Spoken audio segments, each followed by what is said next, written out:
Snail mail, the new secret weapon. Did I just say snail mail? Yeah, I said it. Today, we're going to talk about snail mail. Snail mail, yes, snail mail. It's making a resurgence, and for very good reason. It works.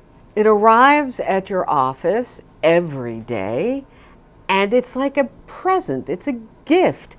It works. It must still be working because companies like Uline are sending out big, heavy catalogs, are investing in printing pages and pages of fabulous containers and plastic things that they believe people will be captivated by if it's delivered in this format.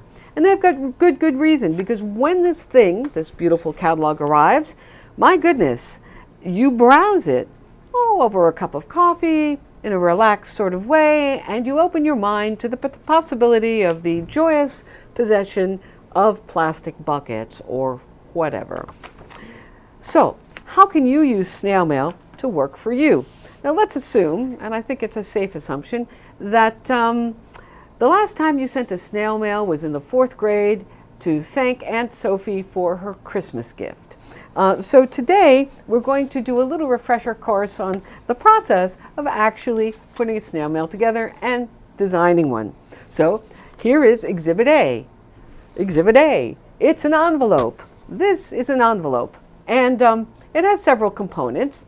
On this envelope, we have the outgoing address, the return address, and a little red square here for postage. Now, postage can be a live stamp or an indicia. You can prepay. You can get a permit number, a first-class permit or a third-class permit, depending on the size of your snail mail program.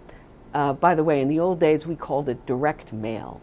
Now, the other element here that you need to be wary of is what I've kind of crudely put in here as a little green dotted line around the edge, because the U.S. Postal Service requires that you constrain the area where you put your printed outgoing and return address information, because they need the lower portion for barcoding and the like to make sure your snail mail gets to its destination. If you print in this area, you run the risk of seeing your entire direct mail program come back to your office in large boxes, which would be very unpleasant. So we want to avoid that.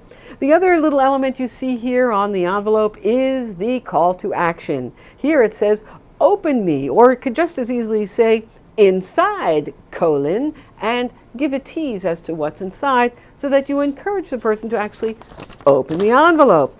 And inside the envelope, you can put a cover letter and some beautiful, colorful printed objet, like say this logo loop thing that, is intensely, addictively tactile and playing with. And maybe while you play with it, you get the message that's on it.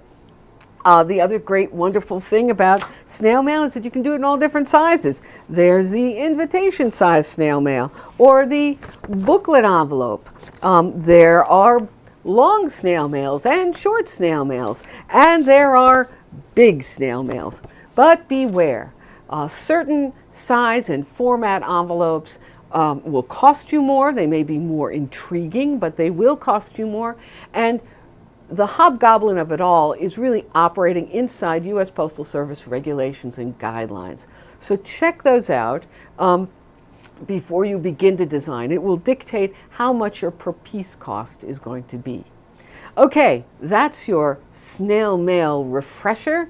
I enthusiastically encourage you to consider snail mail, especially if you are selling business to business and you have a finite audience or market that you want to reach. You want to target 500, 1,000 people who are key decision makers in your market and in your, say, geographic area. Snail mail works because it's different. Yeah, it's a wonderful prize that arrives every day. Take advantage of that. All right, I hope you liked this video. Please subscribe, please hit the bell. Lots of new great videos coming up. Thanks for watching, and in the meantime, till next time, have a great business day.